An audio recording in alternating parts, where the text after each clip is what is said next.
अस्सलाम वालेकुम, this is ODA foxtrot from defence outpost. तो पाकिस्तान एयरफोर्स की J-35 की एक्विजिशन को लेकर बहुत ज़्यादा इंटरेस्टिंग और इम्पोर्टेंट अपडेट्स आ रही हैं, जिसमें कि इनिशियल बैच के अंदर पाकिस्तान एयरफोर्स कितने J-35s को एक्वायर करेगी, इसका भी जो नंबर है तकरीबन कंफर्म हो गया है। तो उसके ऊपर आज हम लोग बात करेंगे कहाँ तक इसमें सच्चाई है, क्या ये चीज़ फैक्चुअल है कि नहीं। तो इन सब चीज़ों के ऊपर आज हम लोग डिस्कशन करेंगे। लेकिन वीडियो में आगे बढ़ने से पहले अगर आप लोगों ने अभी तक चैनल को सब्सक्राइब नहीं किया, please make sure to like this video and do subscribe to the channel. तो पाकिस्तान के एक prominent news channel 24 news HD ने कल इस न्यूज़ को ब्रेक किया है कि पाकिस्तान एयरफोर्स ने तकरीबन 40 के करीब J-35 की एक्विजिशन को अप्रूव कर दिया है और ये जो तमाम एयरक्राफ्ट्स हैं ये तकरीबन 2 साल के टाइम फ्रेम के अंदर पाकिस्तान एयरफोर्स को डिलीवर कर दिए जाएंगे। और इसी न्यूज़ को बाद में चाइना की एक one of the biggest news company south China post, उन्होंने इस चीज़ को कोट किया है और एक अपने आर्टिकल में इस चीज़ को वाज़िया तौर पर लिखा है कि पाकिस्तान वाकई में ही इनिशियल बैच में 40 के करीब J-35 को ऑर्डर करने वाला है चाइना से और 2 साल के अंदर इनकी जो डिलीवरी है वो पाकिस्तान एयरफोर्स को कंप्लीट कर दी जाएगी। लेकिन वहां पे चाइना के उस मीडिया हाउस ने अपने किसी सोर्स को कोट नहीं किया, सिर्फ उन्होंने पाकिस्तानी न्यूज़ चैनल को कोट किया है 24 न्यूज़ एचडी को, जिन्होंने हमें ये खबर दी। तो इसकी जो ऑथेंटिकेशन है वो इसी news channel, Pakistani news channel के ऊपर बेस करती है, क्योंकि चाइना से इस तरह की कोई भी रिपोर्ट्स इमर्ज नहीं हो रही कि पाकिस्तान एयरफोर्स ने J-35 का जो नंबर है उसको कंफर्म कर दिया है कि वो 40 के करीब है। लेकिन अगर आप 24 न्यूज़ एचडी की ओवरऑल ऑथेंटिकेशन की बात करें तो ये फास्ट के अंदर पाकिस्तान एयरफोर्स के साथ इनके कई शोज हो चुके हैं, ये कई तरह के इंटरव्यूज पाकिस्तान एयरफोर्स के ऑफिशियल्स के साथ कंडक्ट कर चुके हैं और ऐसी जो इन्फॉर्मेशन आती है जनरली इन्हीं ऑफिशियल्स के थ्रू आती है कि वो सर्टेन मीडिया हाउसेस को या मीडिया चैनल्स को ये चीज बता देते हैं कि हम लोग इतने आने वाले टाइम में एयरक्राफ्ट अक्वायर करने वाले हैं। तो इस तरह का कोई मैकेनिज्म होता है और रिसेंटली आपने देखा होगा कि J-35 से जितनी भी रिपोर्ट्स हैं पाकिस्तान बेस्ड हैं वो इन न्यूज चैनल से आ रही हैं। पहले बोल न्यूज ने कहा कि J-35 के पायलट्स जो है वो पाकिस्तानी पायलट्स चाइना में गए हुए हैं ट्रेनिंग के लिए, और अब 24 न्यूज एचडी ये कह रहा है कि 40 के करीब J-35 जो है वो कंफर्म कर दिए हैं, पाकिस्तान एयरफोर्स ने इसका अप्रूवल दे दिया है। तो 60 to 70% ये न्यूज ऑथेंटिकेटेड, इसको आप कह सकते हैं ये न्यूज सही हो सकती है, क्योंकि ऐसे जो चैनल्स हैं उनको अपनी रेपुटेशन को ध्यान में रख के काम करना पड़ता है और क्योंकि ये नेशनल टेलीविजन के लेवल के चैनल्स हैं तो यहाँ पर इनको जो अपनी खबर देनी भी होती है तो उसको बड़ा सोच समझ के इनको करना पड़ता है। बहुत ही कम पॉसिबिलिटी है कि ये कोई ब्लफ हो या किसी ने कोई झूठी खबर चलाई हो। बाकी क्योंकि किसी भी स्क्वाड्रन के अंदर, एयरफोर्स स्क्वाड्रन के अंदर जो एयरक्राफ्ट की तादाद है वो 18 से 20 होती है, तो अगर पाकिस्तान एयरफोर्स ने J-35 40 के नंबर में ऑर्डर किए हैं तो इसका मतलब ये है कि पाकिस्तान एयरफोर्स इनिशियल बैच के अंदर 2 के करीब स्क्वाड्रन्स J-35 के अक्वायर करने जा रही है, जो कि आप इसको एक सेफ बेट कह सकते हैं, क्योंकि एक जनरेशनल अपग्रेड है और चाइना की तरफ से भी इस तरह की टेक्नोलॉजी को पहली दफा रिवील किया जा रहा है एक्सपोर्ट के लिए। तो एक सेफ बेट के तौर पे कंसिडरेबल अमाउंट जो है वो इस एयरक्राफ्ट की ऑर्डर की गई है। ना ज्यादा कम एयरक्राफ्ट ऑर्डर किए गए हैं, ना ही बहुत ज्यादा एयरक्राफ्ट ऑर्डर किए गए हैं। 2 के करीब स्क्वाड्रन्स ऑर्डर किए गए हैं और 2 स्क्वाड्रन क्या, अगर पाकिस्तान एयरफोर्स सिर्फ एक ही स्क्वाड्रन अक्वायर कर लेती तो रीजन में चीजों को पाकिस्तान एयरफोर्स के फेवर में करने के लिए काफी था। एक एज जो है वो पाकिस्तान एयरफोर्स को वैसे ही मिल जाना था, लेकिन यहाँ पर 2 स्क्वाड्रन्स ऑर्डर करने का मकसद ये है कि जो कैपेबिलिटी लैप्स आने वाले 2 से 3 सालों के अंदर क्रिएट हो सकता है कुछ नंबर ऑफ एयरक्राफ्ट को रिटायर करने से, उनको ये J-35 के 2 स्क्वाड्रन जो है उतनी कैपेबिलिटी प्रोवाइड करें कि उस लैब्स को जो है वो कंप्लीट किया जा सके और उसके अल्टरनेटिव के तौर पे J-35 को यूज करके कैपेबिलिटी को कॉम्प्लीमेंट किया जा सके। लेकिन यहाँ पर ये बात समझना बहुत जरूरी है, ये जो 40 के करीब J-35 का नंबर है, स्पेशली अगर आप 7 से 10 साल के टाइम फ्रेम को देखें, क्योंकि इसी टाइम फ्रेम के अंदर हमें सारे मिराजेस को रिटायर करना है, F-7PGs को भी रिटायर करना है जो भी बचे कुचे हैं, और साथ ही साथ कंसिडरेबल नंबर ऑफ F-16s को भी हमें रिटायर करना है एट सर्टेन पॉइंट। उनसे जो कैपेबिलिटी लैप्स क्रिएट होगा वो बहुत ज्यादा इमेंस होगा और हम पहले भी इस बारे में एक वीडियो में बात कर चुके हैं कि पाकिस्तान एयरफोर्स के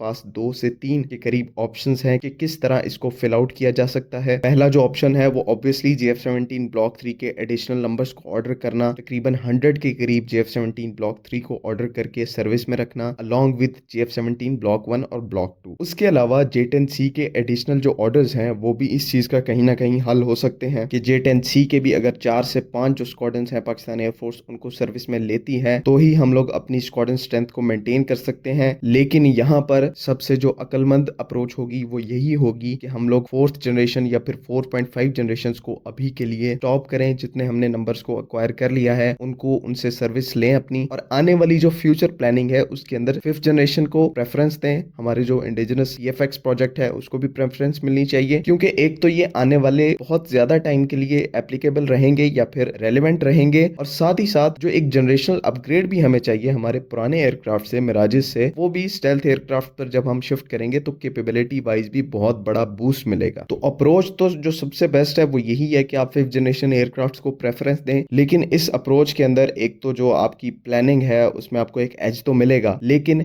यहाँ पर थोड़े से अनसर्टेनिटी भी है, थोड़े से आपको डिसएडवांटेजेस भी फेस करने पड़ेंगे। एक तो हमारे पास बजटरी इश्यूज जो हैं वो शुरू से एग्जिस्ट करते हैं, और दूसरा कि क्या आने वाले टाइम के अंदर बैटलफील्ड के अंदर पूरे तरीके से स्टेल्थ और 5th जनरेशन एयरक्राफ्ट रेलेवेंट रहेंगे भी सही, या फिर हमें उस टाइम भी 4th या फिर 4.5 जनरेशन के एयरक्राफ्ट की जरूरत पड़ेगी। तो इस अप्रोच के अंदर अनसर्टेनिटी एग्जिस्ट करती है। जहां पर J10C और JF17 ब्लॉक 3 के एडिशनल नंबर्स की बात है तो वहां पर किसी किस्म की अनसर्टेनिटी नहीं है। हम इन 4th जनरेशन के एयरक्राफ्ट को सर्विस में लेकर अगले आने वाले 30 से 40 सालों के लिए आराम से अपनी एयरफोर्स को इस काबिल बना सकते हैं कि वो मॉडर्न स्टैंडर्ड्स के हिसाब से हमारी एयर स्पेस को गार्ड करे, और जितने भी एयरफोर्स के जो है मकासद होते हैं या फिर ऑब्जेक्टिव्स होते हैं उनको फुलफिल करे, और साथ ही साथ पूरे रीजन में एक डिस्टिंक्ट एडवांटेज या फिर एज है उसको भी मेंटेन रख के चले। फ्यूचर के अंदर पाकिस्तान एयरफोर्स का क्या डिसीजन होता है इस पर्टिकुलर सिनेरियो को लेकर, तो ये चीज देखने वाली होगी और इंटरेस्टिंग होगी। आई होप कि आप लोगों को सारी चीजें जो है वो समझ में आ गई हैं, लेकिन अगर इससे कोई भी कंफ्यूजन है तो काइंडली कमेंट्स में जरूर पूछें। बाकी अगली वीडियो तक के लिए अल्लाह हाफिज। पाकिस्तान जिंदाबाद।